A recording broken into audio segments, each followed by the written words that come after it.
Kherson est de nouveau sous le contrôle de l'Ukraine. C'est ce qu'annonce l'organe de renseignement militaire ukrainien qui a également appelé les troupes russes restées dans la ville à se rendre. Le ministère russe de la Défense affirme que tout le personnel des services russes a été transféré.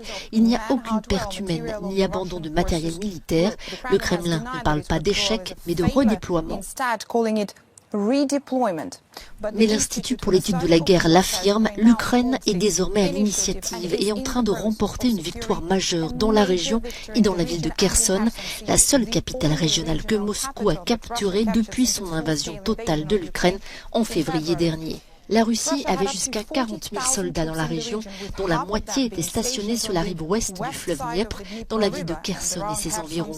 Le seul passage routier proche de la ville, vers la rive orientale du fleuve, le pont Antonievski, a été détruit. Voici une photo prise par le radiodiffuseur public ukrainien Souspin.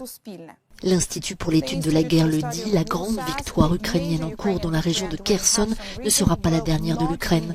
Les combats vont se poursuivre sur l'axe sud, à Bakhmout, dans la région de Donetsk, le seul endroit où les forces russes tentent encore des offensives significatives, et dans le nord de la région de Louhansk, où les forces ukrainiennes poursuivent leur contre-offensive.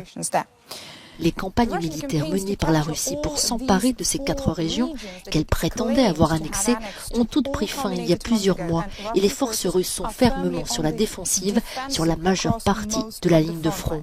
Selon le groupe de réflexion américain, les responsables russes sont en train de former les 120 000 conscrits qui seront déployés sur les lignes de front au printemps prochain. Les forces ukrainiennes ont probablement pour objectif de libérer autant de territoires occupés que possible avant l'arrivée de ces renforts. Pour l'Institut pour l'étude de la guerre, l'hiver ne changera pas la face de la guerre, ni arrêt des combats ni impasse. Le temps hivernal pourrait nuire de manière disproportionnée aux forces russes mal équipées en Ukraine, mais les forces ukrainiennes bien approvisionnées ne risquent pas d'interrompre leur contre-offensive et pourraient même profiter du terrain gelé pour se déplacer plus facilement.